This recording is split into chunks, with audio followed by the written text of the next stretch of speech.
Look at your playoff picture. The Steelers, more likely than not mathematically secured, but the winner of the North going to represent your 4 seed and will in turn get your 5. That matchup, if it ended today, would be Steelers and Chargers, but a big one ahead still in Week 18. The Steelers, no matter what happens in 16 and 17, you win in Week 18 against the Ravens, you are Kings of the North.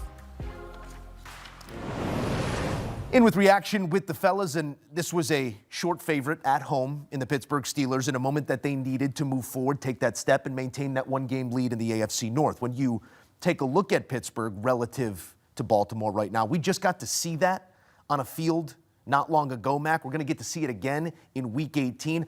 How do you expect the Pittsburgh Steelers to change from one of those points to another?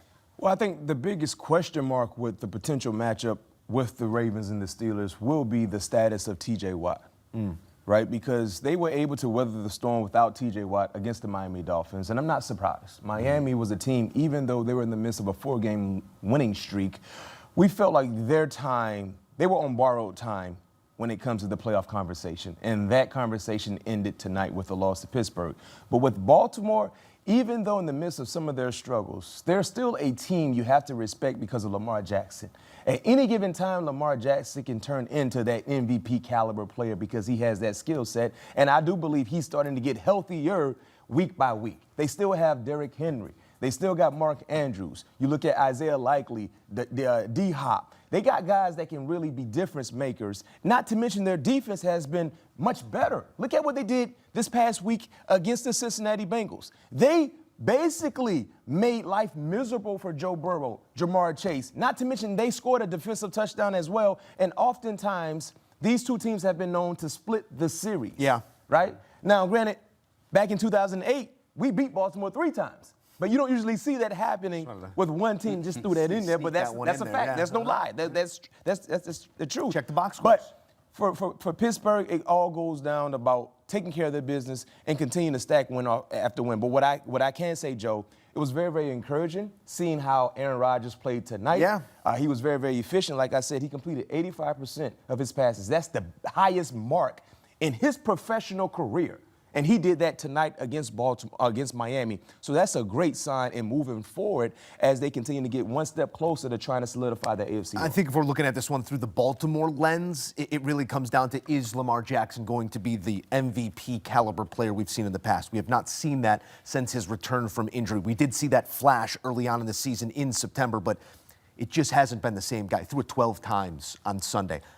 I think this Pittsburgh team, I don't know how much they're going to evolve from now until Week 18. This Ravens team has to evolve, Emory. But I want to take it back here to Monday night and what this win meant. 8-6, 7-7, vastly different when you're looking down the road. What did this win mean for Pittsburgh? That what Coach Tomlin said in his post-game presser rings true, that, hey, it's late in the season, everybody's hurt, guys got to step up. How about Dylan Cook, the left tackle that stepped in and did a good job on the edge for against the Miami Dolphins? This is someone that was an undrafted free agent in 2022. I saw him down at the College Gridiron Showcase. He was a former quarterback at Montana State Northern Lights. It's an NAIA program, and played quarterback there, grew into the offensive lineman, and was thrust into duty tonight for the Pittsburgh Steelers as a starting left tackle and held his own.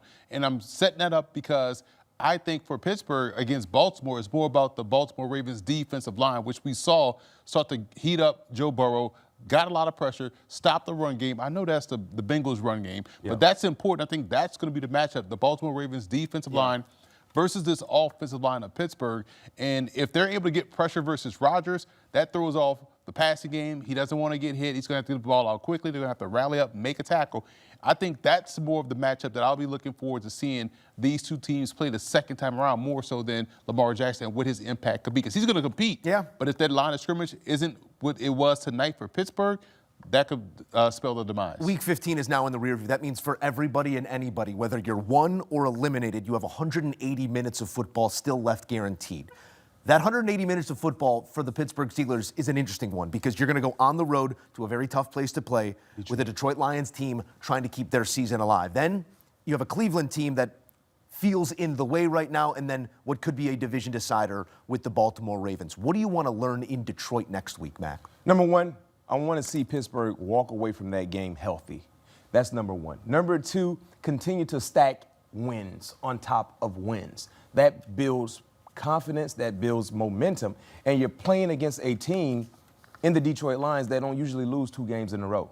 We saw them just lose out in Los Angeles against the Rams, and they're coming back home. We know how they cook at home. We know how Jared Goff cooks at home. So for Pittsburgh, you were able to exercise some of those demons and the inability to stop the run against the Miami Dolphins. That's it, yeah. Offensively. And Mike T talked about that was a hot team running the football. Well, you have another hot team that you're going to visit in the Detroit Lions and how they run the football with Sonic and Knuckles, Jahmyr Gibbs and David Montgomery. So can you find a way to slow down the running game, because that have been the Achilles heel for the Pittsburgh Steelers. And then for Aaron Rodgers, this is a team that you're familiar with. You've been in Ford Field quite a bit when you talked about being a part of the NFC North. The Hail Mary, so now, almost hit the roof. Showcasing what you did against Miami, against a very, very vulnerable Detroit Lions secondary, most importantly, the entire defense. So I'm really hyped about this game, because this is a great litmus test for Pittsburgh in this matchup. Because if you have any aspirations of not only getting into the playoffs in the AFC,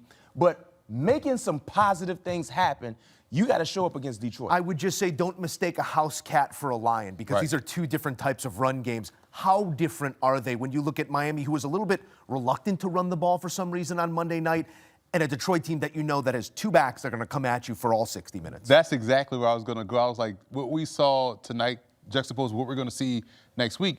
Detroit is a tougher version of Miami, because they do have similar things that they like to run, but they are more physical. They're more emphatic in what they do. And if it gets stopped, they're going to still run it. They're not juxtaposed to saying, hey, we're not going to run the football because they stopped it once. Now they're going to keep going. And they look to go out there and impose their will in the passing game. Amon-Ra St. Brown is looking to break tackles like DK Metcalf did tonight. Even Jameson Williams is looking to make his impact on the game. He plays with a childlike enthusiasm and exuberance that you like to see out there. Yeah. And both of those backs can catch in the passing game. And their defense is a lot more aggressive. And so when you have that aggressiveness front end, second level, back end, this is going to be a significant challenge, almost playoff game-like, for the Pittsburgh Steelers against the Detroit, because not only are Detroit a very tough opponent that has a lot of the same matchup problems that Miami pose, but they're also fighting for the playoff lives too. So you're going to get the best of the Detroit Lions. That's why this is a significant game coming up this weekend. Yeah. Dealing with bad math there in Detroit. They need every single one coming down the stretch here. Mac, I think you said it best, a litmus test, and what a test it's going to be for the Pittsburgh Steelers on the road against the Detroit Lions. That's 8-6 on 8-6.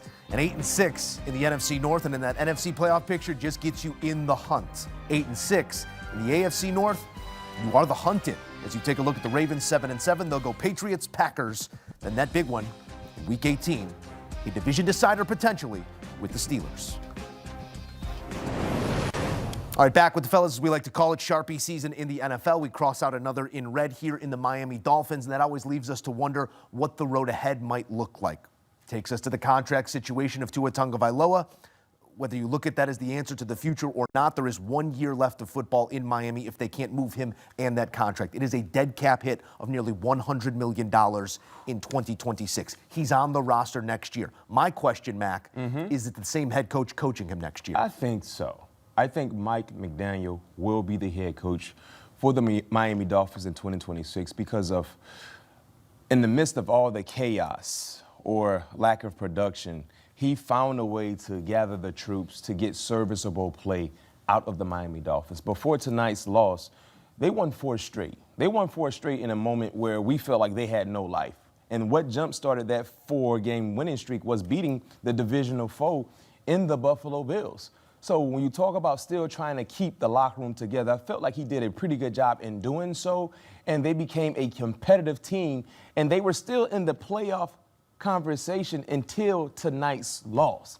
And I think that was a surprise based on how lopsided some of their games were before that 4-game winning streak. And if you look at what's going on, if you're Stephen Ross, do you really want to reset everything all over again? We know they will have a new GM, right? We know that much for sure. But in terms of the head coaching options, who is available that you feel like could come in right now and change everything for the better? I think he will return for 2026, but I can tell you this much. If he returns, 2026 is going to be a deciding factor for him. It could be a quick hook. Yeah, if he remains with Miami throughout the entirety of 2026 or if they're looking elsewhere 2027. until tonight does a lot of the heavy lifting in that statement, because I agree with everything you said about that 4-game winning streak and especially the win over Buffalo. But effort is a reflection of coaching, and I didn't like the reflection we saw on Monday Night Football. Does this specific game change anything in your eyes, Emory? Yes, it does, because if we go back to the offseason, that was the message. I'm talking about April. The message from the Miami Dolphins was we want to get tougher, and we saw them emphasize that in free agency. We saw them emphasize that in the draft and whom they selected, and we saw them emphasize that in the preseason and how they played. Now, it had manifested itself on the field during the season at times, or at least consistently. Tonight, we saw guys whiffing on tackles and things of that nature. And I feel like this has always been a part of what we've seen in history. When you have these creative offensive geniuses, you've seen them over time. You talk about the run-and-shoot offense with the Oilers. You talk about the K-gun with Buffalo Bills. You talk about what we've seen from the greatest show on turf. But what they always forget, and you talk about these teams like the Rams with the greatest show on turf and the K-gun, they can run the football. Even with San Francisco, a lot of smoke and mirrors, but they run the football. The difference between the Oilers and what we saw or what we're seeing with Mike McDaniel's Miami Dolphins is they can't consistently run the football. So they're more smoke and mirrors and more passive. They have a finesse persona, so to speak, and that's going to have to change. And we talked about this earlier where you can't just turn on, today we're going to be tough. We're going to be physical tonight. No, you're not. That starts in winter workouts, and it has to be in your DNA. And if your DNA is to be cute, finesse, fast, speedy, at some point, you have to go north of the Mason-Dixon line and play football. It doesn't work out for you, and we've seen that time and time again historically. I got an idea. What you got? He's already got the tie. Hire him. Miami. Let's go. He's got the tie. He's ready. He's ready for the gig. 2 tight ends, a fullback is back in play. We will see what the future looks like for Mike McDaniel, Tua Tagovailoa, and the Miami Dolphins as we take a look at that remaining contract numbers. His cap hit here, $39 million, goes up in 2026 to 56.4. There is that potential out in 2027. Is still going to come with a dead cap hit, but one, if they want out, that will be more palatable than the nearly $100 million dead cap hit it would be to release him between this year and next.